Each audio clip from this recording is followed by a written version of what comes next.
Hey everyone, welcome to the dark side of food challenges. This is part 3, and I'm calling part 3 the con. So in the description for this video in parts 1 and 2, I have links to podcasts that give my background in the fitness industry. So when you're talking about fitness, over time, especially since I've been around, which is going on 45 years now, the con, so to speak, has been foundational for people, again, to try and make money. The supplement industry being foundational for just a small part of that. Now with the explosion of social media and the internet, pretty much anyone can set up shop and become a personal trainer or start to sell supplements or some magical supplement. So I've seen this. In fact, if you go back in the day, they used to call it snake oil, as basically a term that people used for snake oil salespeople, basically, when it came to more specifically supplements. And of course, back when the internet first started, that wasn't even a thing that people could do. And then over time, as you know, the whole e-commerce thing exploded and allows, again, people to, what I should say is allows more people to engage in what I call the con.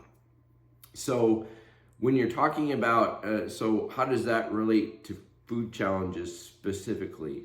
Well, again, I'm going to go back to the fitness industry, and I'll tell you that as far as the con itself in the fitness industry, there's actually YouTube channels that are very popular YouTube channels that in Instagram, etc., that actually call out the con, and there's so much of it and so many people involved in it that there's very successful YouTube channels that basically call that out. And of course it's faking, photoshopping photos so people buy their programs and their supplements and everything, and it's really the wild, wild west. And back when I first started my strength training website, there was none of that. And so today, in comparison, it's just pretty much out of control. So again, very, very successful websites. Some of the best out there are just basically calling out the con, so to speak. So how does that parallel over into food challenges when I first started? Well, first of all, when I got involved again and just kind of fell into doing food challenges, I reached out to people about training, and I realized that the last thing I'm going to do is compromise my health. So I already knew enough that, for example, water training, that can be very dangerous and actually can end up killing yourself.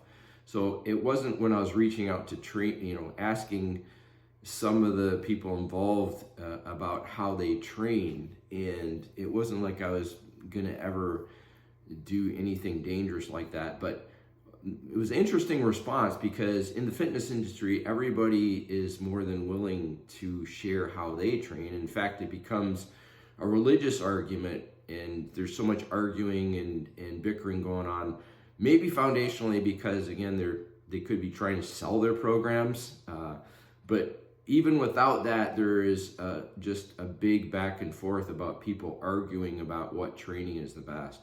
And there's nothing like that in the doing food challenges. In fact, the only thing I really found was Randy Santel, and I think anybody who's done food challenges or started, that's the only, pretty much the only information out there on how to train to do food challenges, which is why on my channel the videos, besides just the very limited amount of challenges I've done in the last 2.5 years, you'll see recipes and just how I train. Again, they're not challenges at home, but they're just basically training meals that are really still just an extension of my current diet that I still eat today, and just been pumped up from a weight-wise, basically. So that kind of blew me away when no one was willing to even discuss training. So where does that go with the con? Well, what they are actually doing in training versus what they even connect to any or tell anyone with respect to training. Like I said, it all tends to be hidden. Now, is that really a con? Well, it let's go to the next level. So again, on part 2, there's no way you're going to out exercise doing food challenges and on the daily, basically, or multiple times per week, on weeks over weeks, and post workout videos of burning 1,000 calories. And again, I brought you through the math in part 2, so if you haven't seen that, there's no way you're going to do that. And so that's not being truthful. Okay. So, and especially when you're saying, okay, I can go ahead and do this legitimately without taking extreme measures. And you can say, well, what does that have to do with the con? Well, it's basically not being truthful and hiding that you basically have to. The only way you're going to do it and then not gain weight, okay, and then say it's all about, I go to the gym every day, and I'm burning 1,000 calories, and yeah, it's my exercise. I go sleep it off, when you're taking in 70,000 calories a week. There's no such thing. So for me, foundationally, when we're talking about what the con means, it's just, to me, it's not being truthful. So that's a big piece of it right there. And then I've seen other elements at the individual level. For example, those that are saying on social media, I got robbed, for example, and send me money so that I can do food challenges, during the time that they're doing food challenges. And oh, by the way, if you look at the data, they've been robbed 6 times in the last month. Send me money so I can continue on my journey. That's probably not being truthful. That someone who's been robbed 6 times in a month. So that's, I guess, one of the elements specifically that I've seen. How they're training, how they're able to do food challenges for weeks on end, every day, and the whole connection to exercise, which is, again, why I have an expertise in that, to basically throw up the red flag and say, yeah, that's not a possible thing. And let me just tell you from my own personal experience, in order to keep my same true body fat level, I had to basically restrict calories both before and after, and basically I track my body weight on a daily basis. It's the only way to offset that type of extreme calories when you take in a challenge, to not start gaining body fat. And that was like once a month. And I did one time when I was visited back to Iowa. I did 2 challenges just because I was there. Again, challenges of convenience. That was pretty tough to even just do 2 in a week, and that was pretty much all the calories that I had, and there was a lot of fasting around that. So very little food that was taken in order to, again, watch my body weight and control my body fat level. So that's probably one of the first elements, again, just to share with you as far as the dark side of food challenges, and obviously purging constantly. I think I've already talked about that. There's very notable side effects associated with that. So it's not like anybody is really hiding anything. It's not like they're going to come out and say that they're throwing up all the time during the time they're doing food challenges day after day after day. I get that. But to come out and just don't say anything, in my opinion. Just don't say anything. If that's what your gig is, just don't say anything. Don't portray that you're like burning all these calories off, again, by either a special health condition. There is none. Go again and look. There is no special condition that's going to allow you to basically take in 70,000 calories and not have any body fat on you, or not gain weight over time, and probably pretty quickly. So that's the first part, and let me get into the second part. But I need to organize myself, so you're going to see a little flip here. And the next part is about challenges themselves, the weights. And so let's roll right into that part of part 3, the con. So given the next part, I'm going to talk about what a challenge is, especially what goes on, what I've seen in people that are doing food challenges. So let's talk about weights to start with. If you watch some of my videos, you're going to see me weighing what our training meals and weighing them very specifically. So by doing that over the last 2.5 years, and just even before that, measuring my food in portions, you get a pretty good idea what the quantity of food is, as far as, especially if you, again, if you're following a specific diet, that you get an idea of what specific quantity of food, as far as weight-wise, what it looks like. And so you can start when I started doing food challenges, with my recipes, especially burritos, which is directly analogous to a lot of challenges. You get a pretty good idea what the weight of the food is when someone posts a challenge. So clickbait and clickbait's used in the fitness industry too, big time. Get ripped and get huge arms in 10 days. So again, not being truthful in the fitness industry, not being truthful in doing food challenges about the weight of the actual food. And now, I don't have any data to point to a food challenge, except for my videos. You can take a look what a 10-pound burrito actually looks like, okay, or a 6-pound burrito or an 8-pound burrito.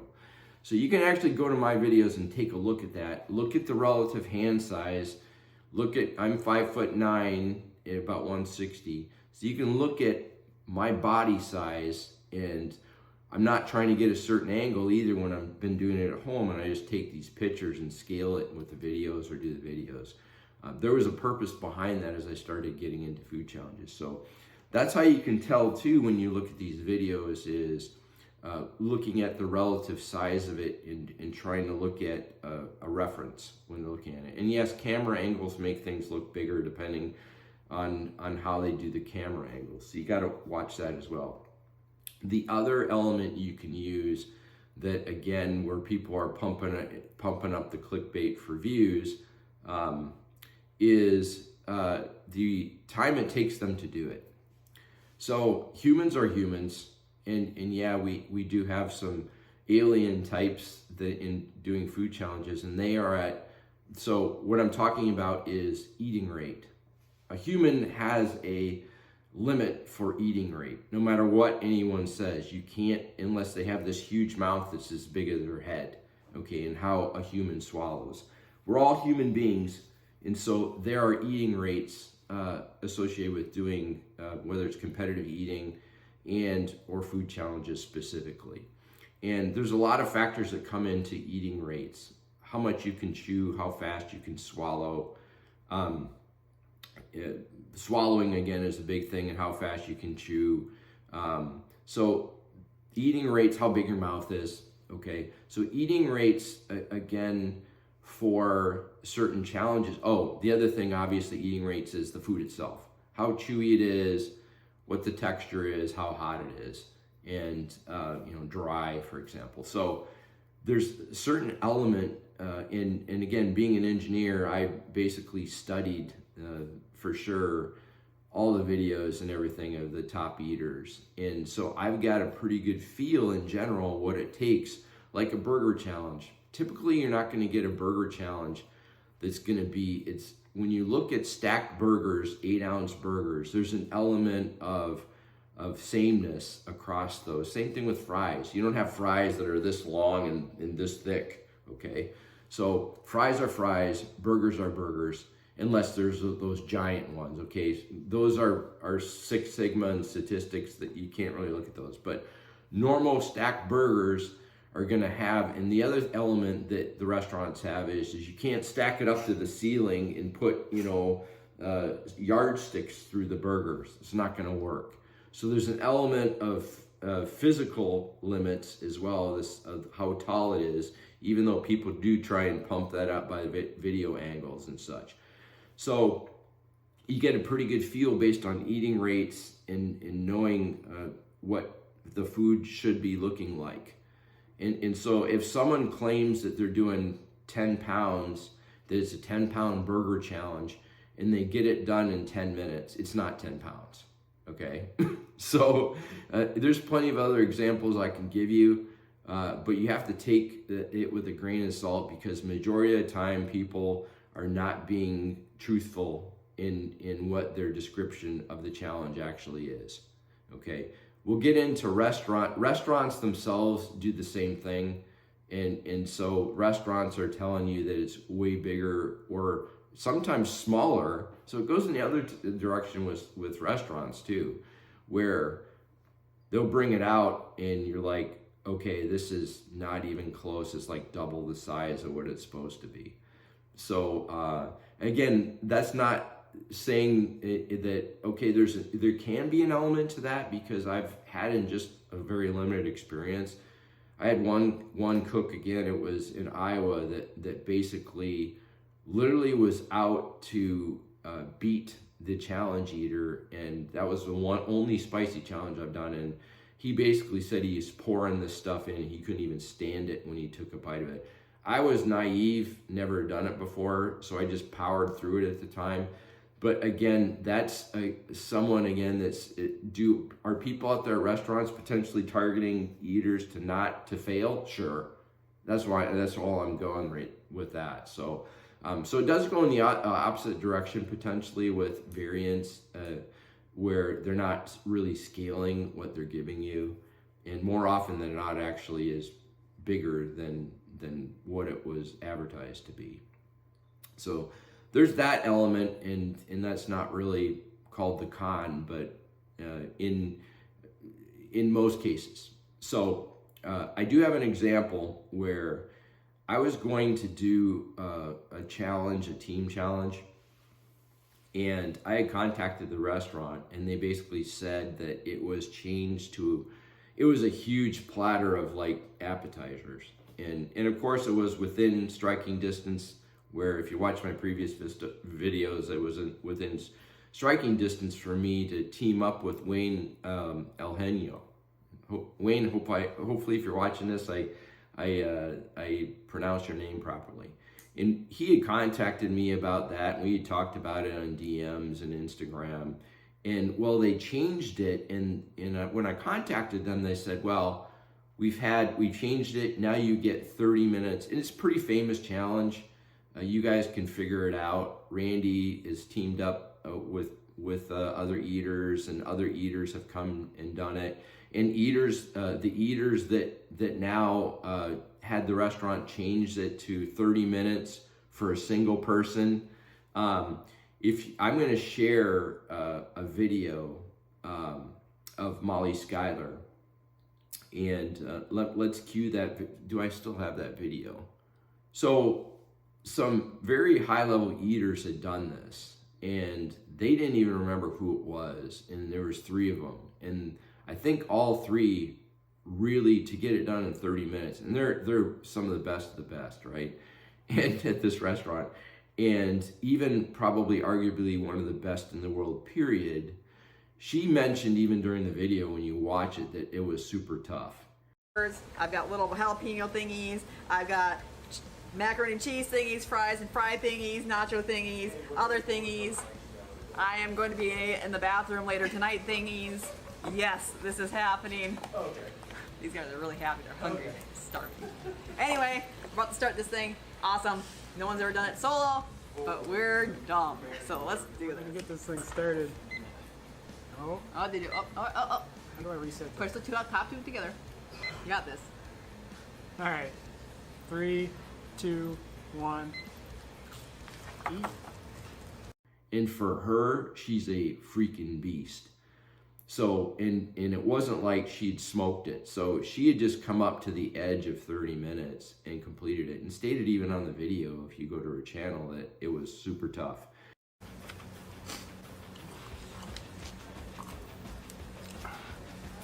All right, guys. Not gonna lie, that was pretty awful at the end. I got chicken and celery in my teeth right now, and none of us were feeling good at the end. Came down to the wire for the boys, and even me, it took me well over 20 minutes, and it was bad. It's not, it's capacity, and then it's also the awfulness of how, oh, those wings were so spicy. Oh my God. If you're gonna do this, like I said, it's better to do with a team, because there's 20 of those wings and they're bad, but I don't know. I would do it as a team. It was, yeah. Anyway, we did it. Solo, all 3 of us completed, thank God. I'm not ever doing that one again, no offense. But if you're ever in the Kissimmee area, come on in and join up and do that, or get some bar food or do something else. But So when I contacted the restaurant, they had said, well, we've had people complete it. You know, we've had, I think, 4 people complete it. And I knew right away who the 3 were. And I replied back and I said, this challenge is not doable by anyone but some of the best in the world in 30 minutes. And they basically blew me off and said, whatever, we had someone walk in off the street and do it as well. Basically, I'm paraphrasing. Well, I knew who that was. They didn't even keep track of that, or this person. It was James Webb.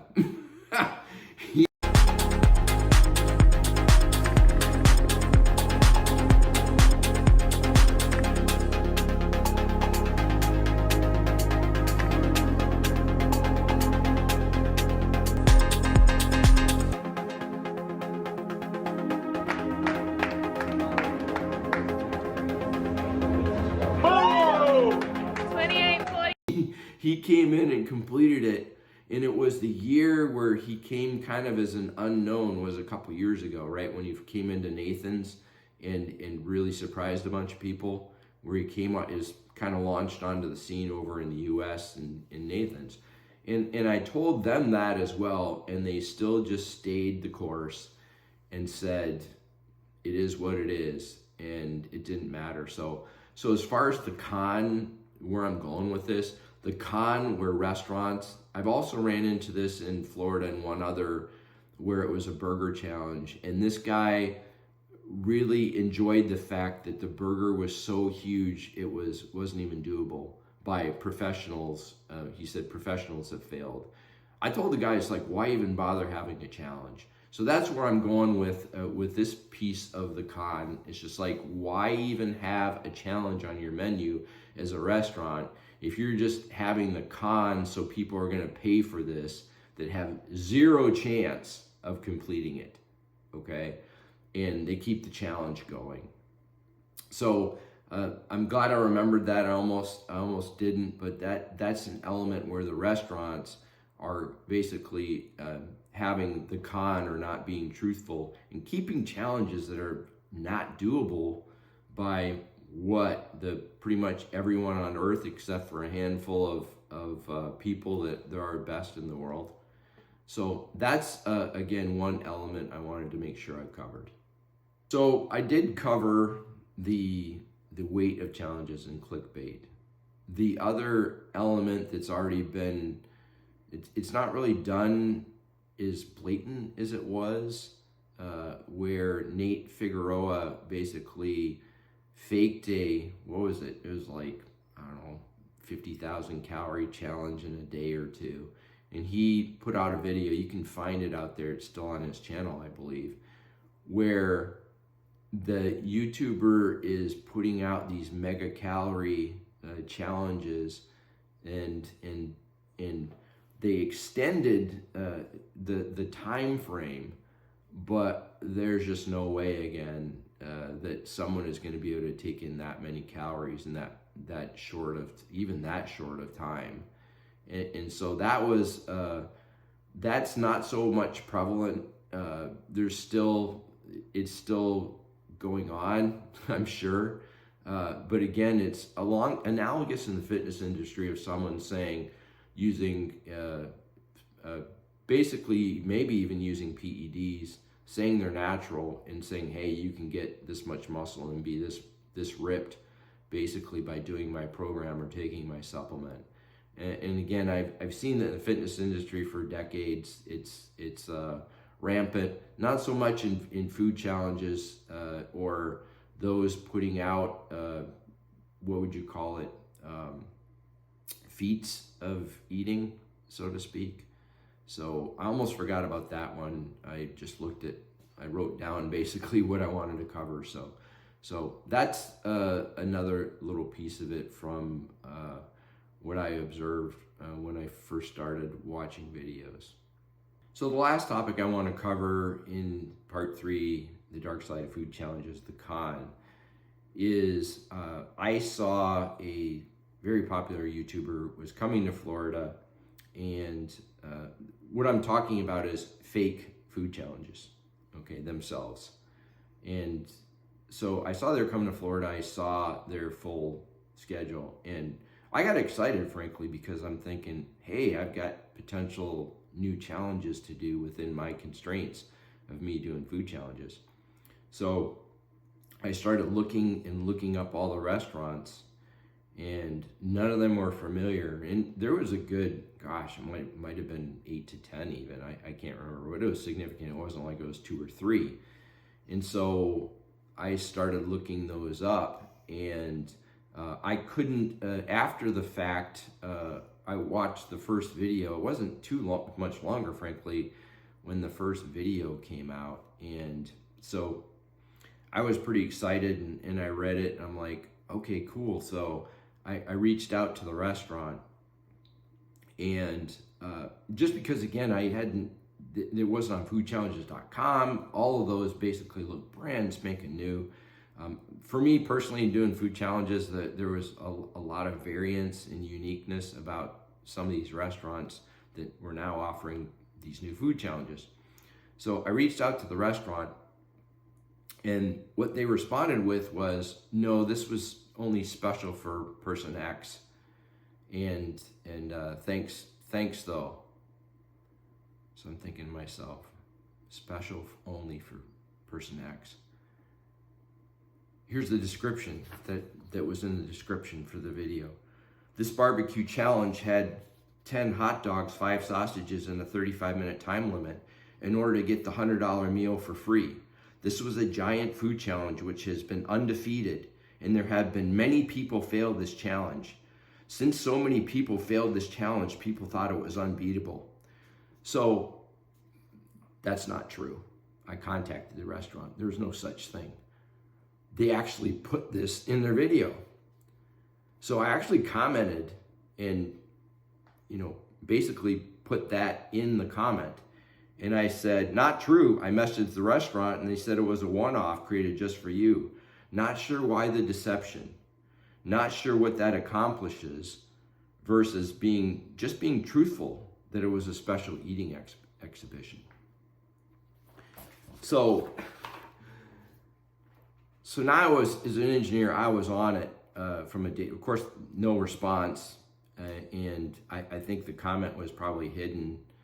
And so now I was on to something, okay, that I guess maybe I was naive about. So I started tracking every challenge that they were doing. And I've got plenty of more data, because I've got a screenshot, by the way, from that restaurant, their response. I contacted them on Facebook. So I have the actual, when I talked about I have real data.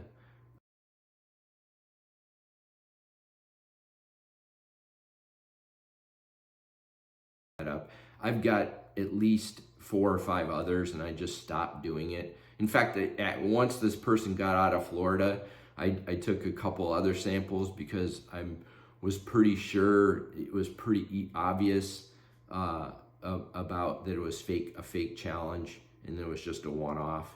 And I don't have any. The thing about it is it's no different. Again, the deception from the fitness industry. So it is what it is, and I'm just putting out that information. People can do what they want, but I'm just putting out this information to, just like the YouTubers in the fitness industry, trying to educate people about what's going on, and it's not all that it seems to be. So that's all I'm doing with this video. And again, it's factual. It's not an opinion this time. I've got the facts, and it is what it is. So, and again, I started doing it even when they went out of the state of Florida. So basically none of the food challenges, I think there was one out of all the videos. None of those were real challenges. They were all pretty much all one-offs for the ones I checked anyway, which was pretty much the majority. So I started doing a couple outside of that whole schedule in Florida, and sure enough, same response, that again, it was not a challenge. So so just something to be aware of, that those are when you watch that. And again, why not just say this is an eating exhibition? And I don't think people's followers would really care. I don't think they care, okay? So that element, I think, is in the past, especially if someone is super popular, and it doesn't really matter that, okay, it's not an official challenge. So that's the last piece that I wanted to cover. And again, it is what it is, because like I said, I'm used to the fitness industry as a result of that, but I just see a lot of people with comments and everything that just don't seem to understand what's going on in people that are doing food challenges. So, which is why this spawned the whole, I guess, element of closure for me in my retirement from short time doing food challenges of 2.5 years, and provides the closure for me to just kind of provide this information. And again, if you watch part 1 or maybe it's part 2, I mentioned that that's just kind of my thing, to provide closure for me when I end up closing out a hobby, so to speak. And I've done it in the fitness industry several times now, and it's just an element for me to be able to put closure on things and provide that information for people, and they can come to their own opinions. They can make their own opinions, and hopefully it helps someone. So that's the other thing, so that they're not delusional, for example, about what's going on, especially where, for me, in this conclusion, more so about what's going to occur. They're going to become rich and famous, and that again, it's going to be some big deal, and as far as what they're going to get out of it versus the time they're going to invest, and so that's a big part of this as well. And I wanted to basically share with people. I think that's it. I think that pretty much wraps it up for the dark side of food challenges. And maybe someday I'll be able to meet Randy Santel in person, for example. I would, because he's definitely the GOAT, I would definitely come out of retirement for someone such as him, if it was even a thing. I think he's kind of tapped out Florida. So thanks for watching, and take care.